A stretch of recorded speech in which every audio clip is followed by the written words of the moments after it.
Hello students, today we will discuss few more numericals of chapter motion of NCERT exercise. So here is a statement. A motorboat starting from rest on a lake accelerates in a straight line at a constant rate of 3 meter per second square for 8 seconds. इस पूरी line में जो जो information हैं next point में हम इसे note down करेंगे. How far does the boat travel during this time. So देखिए बेटा, न्यूमेरिकल्स को सॉल्व करने के लिए सबसे पहले जो जो डेटा गिवन है मैं उसे अंडरलाइन कर रही हूँ. A motor boat starting from rest means u equal to 0, initial speed 0. Accelerates in a straight line at a constant rate of, accelerates है 3 यानी acceleration is 3 metre per second square for 8 seconds, यानी 8 seconds, this is time is given to be 8 seconds. How far does the boat travel during this time? अब आपको बताना है कि कितना distance travel किया. तो सबसे पहले रिकॉल कीजिए जो हमारे पास तीनों इक्वेशन ऑफ मोशन है, इसमें से हम कौन सी इक्वेशन यहाँ सुटेबल पाते हैं कि जो हम डायरेक्टली यूज़ कर पाएँ. हमें निकालना क्या है, डिस्टेंस. तो डिस्टेंस वाली हमारे पास ये दो इक्वेशंस हैं. अब अगर हम ये यूज़ करते हैं तो यहाँ पर सिर्फ u के बारे में इन्फॉर्मेशन है, फाइनल स्पीड के बारे में कोई इन्फॉर्मेशन नहीं है. लेकिन अब इसको देखें, इसमें तो डिस्टेंस है ही नहीं, इसको हम यूज़ नहीं करेंगे. ये वाली इक्वेशन जब हम यूज़ कर रहे हैं इसमें देखिए u भी गिवन है, t गिवन है, a गिवन है, यानी तीनों डाटा हमें गिवन है. तो हम यहाँ पर इस इक्वेशन को यूज़ करेंगे. So by equation s equal to u t plus half a t square. s की वैल्यू निकालना है, u 0 इंटू टी 0 हो जाएगा, प्लस हाफ. एक्सीलरेशन है 3, टाइम है 8 स्क्वायर. सॉल्व कीजिए, 8 इंटू 8 ही लिख लेते हैं, कैलकुलेशन सिंप्लीफाई करेंगे पहले. तो यहाँ से देखिए अब हमारे पास कितना आ जाता है ये वाला आंसर. जस्ट मल्टीप्लाई कीजिए इसको. This is your 3 into 4, this is 12 into 8. So here it will come out to be 96 meter. So this will be the distance covered by the motorboat for the time of 8 seconds. So this is the simplification of this numerical. I hope this is clear to you all. So here is the next statement. State which of the following situations are possible and give an example for each. देखिए statement क्या है. An object moves with constant acceleration. An object move with constant acceleration but with zero velocity. सबसे पहले इस situation को हमें analyse करना है जब बॉडी का एक्सेलरेशन तो कांस्टेंट हो और वेलोसिटी 0 हो. तो ये पॉसिबल हो सकता है. कब पॉसिबल हो सकता है? State which of this following situation are possible. Yes, the situation is possible. कब? देखिए, अगर हम किसी बॉडी को थ्रो करते हैं, ड्रॉप करते हैं, तो इनिशियल पॉइंट पर स्पीड हमेशा ही 0 होती है. लेकिन जब बॉडी फॉल करती है तो उस पर कांस्टेंट एक्सेलरेशन लगता है और वो कांस्टेंट एक्सेलरेशन होता है 10 metre per second square. Basically ये होता है a, that is acceleration due to gravity. इसको आप नेक्स्ट यूनिट में कवर करेंगे कि एक्सेलरेशन ड्यू टू ग्रेविटी का कॉन्सेप्ट क्या है. ग्रेविटेशन वाला चैप्टर आएगा, उसमें कंप्लीट कवर होगा. Acceleration due to gravity will be 10 metre per second square. So ये कहेंगे कि the situation is possible when a body is dropped, when a body is dropped from certain height. So when it is dropped, u is 0 and acceleration is constant. So this is the possible situation answer. ऐसे ही next part अगर हम लें, an object moving in certain direction with an acceleration in perpendicular direction. देखिए ये थोड़ा सा हमें सोचने वाला काम है. An object moving in certain direction, इसको समझने के लिए सबसे पहले हम यही कहेंगे कि ये सिचुएशन भी पॉसिबल है. लेकिन कैसे? अब अगर हम एग्जाम्पल लेते हैं, ये थोड़ा सा पॉइंट मैंने आपको कॉन्सेप्ट बताया था, थोड़ा सा और मैं ऐड करूँगी यहाँ पर. जब भी कोई बॉडी सर्कुलर पाथ में मूव करता है, जब भी कोई बॉडी सर्कुलर पाथ में मूव करता है तो उस पर क्या लगता है? एक्सेलरेशन लगता है. हमने कहा कि it is an example of uniform circular motion and it is also called accelerated motion. तो इसमें बेसिकली आपको ध्यान रखना है कि जब भी कोई बॉडी सर्कुलर पाथ में मूव करता है तो स्पीड तो रहती है कांस्टेंट, ठीक है, ये तो मैंने डिस्कस किया था। और इस पर लगने वाला जो एक्सीलरेशन होता है उसका नाम होता है सेंट्रीपिटल एक्सीलरेशन। यानी अगर मैं इस पॉइंट पे कहूँ स्पीड तो लगती है टेंजेंशियली, यानी ये टेंजेंट के अलॉन्ग स्पीड लगती है टेंजेंशियली, और एक्सीलरेशन लगता है सेंटर के अलॉन्ग, ये AC सेंट्रीपिटल एक्सीलरेशन। ये आपको लर्न करना है कि सेंट्रीपिटल एक्सीलरेशन कहाँ होता है। जब भी कोई बॉडी सर्कुलर पाथ में मूव करती है तो उस बॉडी पर लगने वाला एक्सीलरेशन सेंट्रीपिटल एक्सीलरेशन होता है। किस केस में? यूनिफॉर्मली सर्कुलर मोशन में। So here you can see then object moving in certain direction with acceleration perpendicular to its direction, यानी डायरेक्शन ऑफ मोशन यहाँ है, एक्सीलरेशन रेडियस के अलॉन्ग यानी टुवर्ड सेंटर लग रहा है, तो आप कहेंगे here velocity is perpendicular to centripetal acceleration. Therefore you can say that here की रीजन बता सकते हैं, velocity is along tangent and AC यानी centripetal acceleration is towards center along radius, क्योंकि ये रेडियस के अलॉन्ग लगता है किसी भी पॉइंट पर। अगर मैं इस पॉइंट पर देखूँ, किसी भी पॉइंट पर देखूँ, डायरेक्शन ऑफ मोशन से कंपैरिजन करें तो AC हमेशा ही वेलोसिटी के परपेंडिकुलर है। क्यों? क्योंकि ये सेंटर की तरफ लगता है। तो ये दोनों ही वेरी इंपॉर्टेंट कॉन्सेप्चुअल क्वेश्चंस हैं। Now after this let me take another numerical, this is just formula based. An artificial satellite is moving in a circular orbit of radius 42,250 km. Calculate its speed if it takes 24 hours to revolve around Earth. देखिए satellite move कर रहा है circular orbit में और उसका radius given है 42,250 kilometre. Speed बतानी है if it takes total time 24 hours.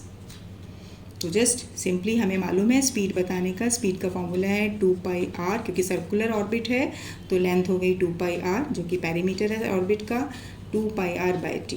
Just now what you can do, substitute the values and do the calculations. It should be done by you. तो जब इसे आप सॉल्व करेंगे फाइनल आंसर आपका जब आएगा इसमें, क्योंकि सब किलोमीटर पर आर में है और आप इसे सॉल्व करते हैं, तो मैं जस्ट फाइनल आंसर ही लिख रही हूँ। You can just solve it 1.1 10⁴ kilometre per hour. आप चेक करेंगे इस आंसर को, कंप्लीटली सॉल्व करेंगे। This is as a homework for you, just calculation part is pending. Now 1 or 2 questions on the basis of graph we are explaining. See, ये जो statement इतनी बड़ी नज़र आ रही है, इसको सिर्फ हमें समझ के डेटा कलेक्ट करना है, then the numerical will be quite simple. A driver of a car travelling at 52 kilometre per hour applies brakes. यहाँ से इंफॉर्मेशन मिल रही है कि a driver of a car जिसकी इनिशियल स्पीड कितनी है 52 किलोमीटर पर आवर, यानी इनिशियल स्पीड को मैं यू से डिनोट कर रही हूँ, applies brakes and accelerates uniformly in opposite direction. Accelerates uniformly in opposite direction, इसी पॉइंट पर एक और न्यूमेरिकल भी हमने किया था। सबसे पहले तो जब ब्रेक्स लगाए हैं तो स्पीड तो रिड्यूस होगी, तो एक्सेलरेट्स इन ऑपोजिट डायरेक्शन का मतलब एक्सेलरेशन नेगेटिव आएगा इसका। तो जब हम ये कह रहे हैं कि it accelerates in opposite direction, the car stops in 5 seconds, तो बेटा जब फाइनल स्पीड 0 होगी कितने टाइम में? 5 सेकेंड्स में। तो ये एक इन्फॉर्मेशन मिली। अब एक और दूसरी कार है, इसके लिए मैं इसको U1, V1, T1 ले लेते हैं, क्योंकि 2 कार्स है, सफिक्स अलग अलग ले लेते हैं। Another driver going at 24 kilometre per our in another car, यानी दूसरा ड्राइवर है उसकी इनिशियल स्पीड है 24 kilometre per our and stops in 10 seconds, यानी जब ब्रेक लगाते हैं तो स्टॉप हो जाता है 10 सेकेंड्स में। अब ये डेटा है, इसके बेसिस पर क्या करना है? Plot speed versus time graph for 2 cars. एक ही ग्राफ पेपर पे आपको दोनों ग्राफ बनाने हैं और उस ग्राफ से बताना है कि which of the 2 car travelled farther after brakes were applied, यानी कि ब्रेक लगाने के बाद किसने ज़्यादा डिस्टेंस ट्रेवल किया। तो सबसे पहले अब हमें करना कैसे है? सबसे पहले देखिए जो हमें डाटा गिवन था, इनिशियल स्पीड गिवन है, टाइम गिवन है। टाइम सेकेंड्स में है, स्पीड किलोमीटर पर आवर में है। या तो इसको आर में कन्वर्ट कीजिए या इसको मीटर पर सेकेंड में। तो मैं इसको मीटर पर सेकेंड में कन्वर्ट कर रही हूँ। U1 हो जाएगा 52। अब मैं इसे 5/18 से मल्टीप्लाई करूँगी, जिससे कि 5/18 क्यों किया, क्योंकि 1000/3600 होता है 5/18। चेक कर सकते हैं, पहले भी समझाया है। ये आ जाएगा सॉल्व करके। डायरेक्टली मैं लिख रही हूँ इसका answer, it will be 14.4 metre per second. आप चेक कर सकते हैं कैलकुलेशन से। U2 कितना होगा, 24 इंटू 5/18। अब इसको सॉल्व करोगे तो ये आपके पास आ जाएगा 9.4 मीटर पर सेकेंड। कैलकुलेशंस करा है मैंने, उसके बाद मुझे रिजल्ट्स आए हैं, तो आप इनको चेक कीजिएगा। अब ये जो इन्फॉर्मेशन है, U1 है, T1 है और V1 है, ये इन्फॉर्मेशन। ऐसे ही U2 की है इन्फॉर्मेशन, T2 है और V2 की वैल्यू 0। तो सबसे पहले दोनों केस में हम एक्सेलरेशन निकालते हैं। तो फर्स्ट केस में जब हम एक्सेलरेशन निकालते हैं, लेट इट बी A1, क्या होता है, V1 माइनस U1/T1। फॉर्मूला होता है V minus U upon T। First car के लिए तो फर्स्ट सफिक्स यूज़ किया, 0 माइनस 14.4/5 सेकेंड्स। तो बेटा देखिए सॉल्व करके ये नेगेटिव आ रही है वैल्यू, और इसका एक्सप्रेशन कितना आएगा, -2. This will be 8 metre per second square. यानी फर्स्ट कार का एक्सेलरेशन आ गया negative -2.88 metre per second square. अब सेकेंड कार का निकालेंगे, आएगा तो उसका भी negative. Let we calculate its value. Second की जो हमें डाटा गिवन है, U2 की वैल्यू गिवन है, तो मैं डायरेक्टली एक्सेलरेशन का फॉर्मूला लगा रही हूँ, V2 माइनस U2/T2। V2 है इस केस में 0, U2 है 9.4 और टाइम है 10 सेकेंड। तो बेटा ये आ रहा है -9.4/10, that is -0.94 metre per second square. ये आ गया सेकेंड कार का एक्सेलरेशन।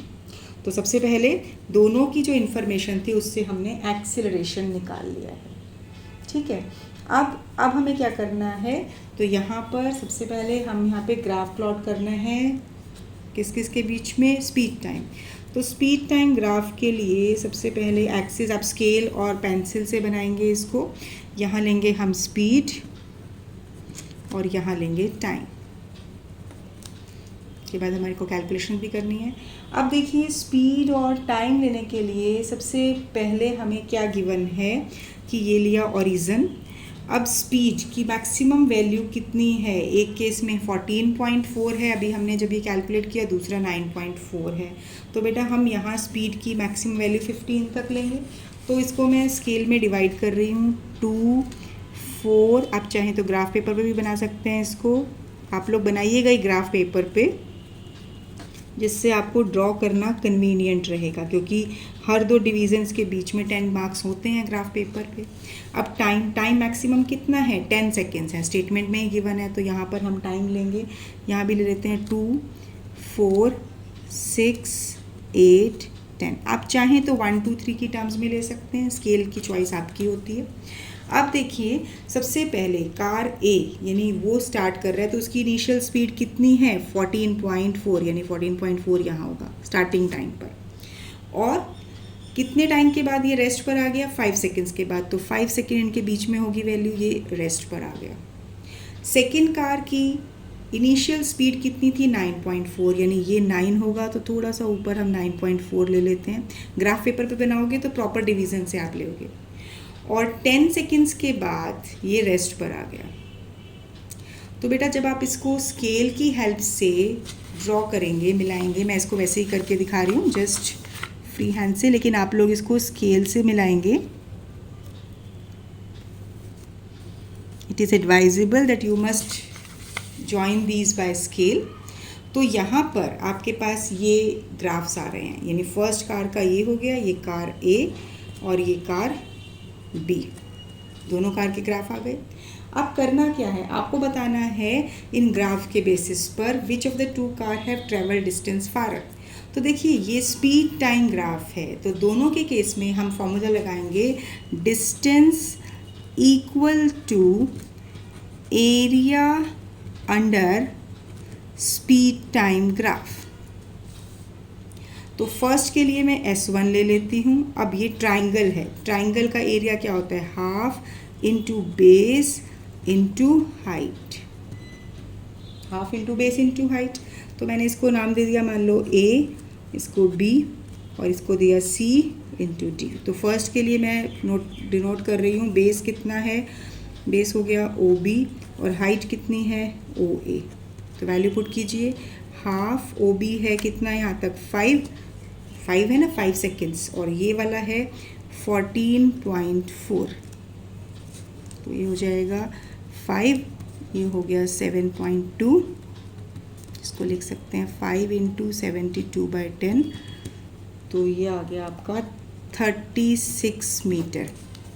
फर्स्ट कार का डिस्टेंस ट्रेवल्ड आ गया 36 मीटर। अब इसी तरीके से हम दूसरी कार का भी निकालेंगे, कार B का, यानी कार B के लिए ये वाला रीज़न हो जाएगा। तो इसके लिए फिर से हम फॉर्मूला लगाएंगे S2। अब इसका हम डायरेक्टली बेस की वैल्यू है OD और हाइट की वैल्यू है OC। तो OD की वैल्यू कितनी है, फिगर से देखिए 10 और हाइट की वैल्यू है 9.4। तो इसे सॉल्व कर लीजिए, ये सॉल्व करके कितना आ रहा है, ये आ रहा है 46 मीटर, 47 आएगा, 46 नहीं, कैलकुलेशन चेक कर लेना। This is 47 metre. तो S1 और S2 में से किसका डिस्टेंस ज़्यादा कवर्ड है, कार B का। तो फाइनली कहेंगे so car B travel more distance. थोड़ा सा ट्रिकी है ये क्वेश्चन, इस केस में आपको ये ध्यान देना है कि बेसिकली हमें प्रोसीड कैसे करना है। ऑल्दो जो हमने ये फर्स्ट पार्ट सॉल्व किया है, एक्सेलरेशन की वैल्यूज़ निकालने का इन्होंने कुछ पूछा नहीं है, जस्ट हम इसको समझने के लिए कर रहे हैं। अगर हम इसे स्किप भी कर देते तो डायरेक्टली हम ये ग्राफ प्लॉट करके यहाँ से डिस्टेंस निकाल के फाइनल आंसर बता सकते थे। So I hope this is clear to you all. This is a very important kind, जिसमें ग्राफ का प्लॉट करना और basic result distance equal to area under the graph हमने कॉन्सेप्ट यूज़ किया है। So now one more question I am taking of the graph. This is also of NCERT exercise. Speed time graph for the car is given. Here speed time graph is given by this curve and then the straight line. This curve is slightly curved. अब अगर इस question में हमें work करना है तो सबसे पहले स्टेटमेंट रीड करते हैं, फिर मैं आपको इन्फॉर्मेशन शेयर करूंगी इसके बारे में। Find how much does the car travel in first 4 second. See first 4 second में कार ने कितना डिस्टेंस ट्रेवल किया। Shade the area on the graph that represent distance traveled by the car during that period। यानी कौन सा portion होगा, ये जो कौन सा पोर्शन है, यानी ये हमें पोर्शन शेड करना है, ये भी मैंने कर ही दिया है। The portion of the graph for which that for a time of first 4 second कितना डिस्टेंस कवर हुआ, तो इस पोर्शन के corresponding. And which part of the graph represent uniform motion of the car. देखिए बेटा, एक तो पहला पॉइंट हम यहाँ पर एक अप्रॉक्सीमेशन मेथड से करेंगे, क्योंकि जो एग्जैक्ट मेथड है उसमें ग्राफ पर ये पूरा प्लॉट गिवन होता है, आपकी NCERT में दिया हुआ है, उसमें ब्लॉक्स काउंट करने होते हैं। वो मेथड मैं अभी नहीं कराऊंगी, क्योंकि ब्लॉक्स काउंटिंग बिल्कुल फेस टू फेस ही हम करा सकते हैं, आपके पास बुक हो और हम बैठ के करें। अभी मैं ये भी मेथड ठीक है, ये एक जनरल आइडिया है। अब इसके लिए हम यूज़ करेंगे distance equal to area under velocity time graph, area under velocity time graph. अब ये बेसिकली अगर हम देखें तो ऑलमोस्ट ये ट्राइंगल के इक्विवेलेंट है, तो हम यहाँ पर लेंगे half into base into height, यानी उसको हम ऑलमोस्ट इस तरीके से लाइन अप्रॉक्सीमेट कर लेंगे।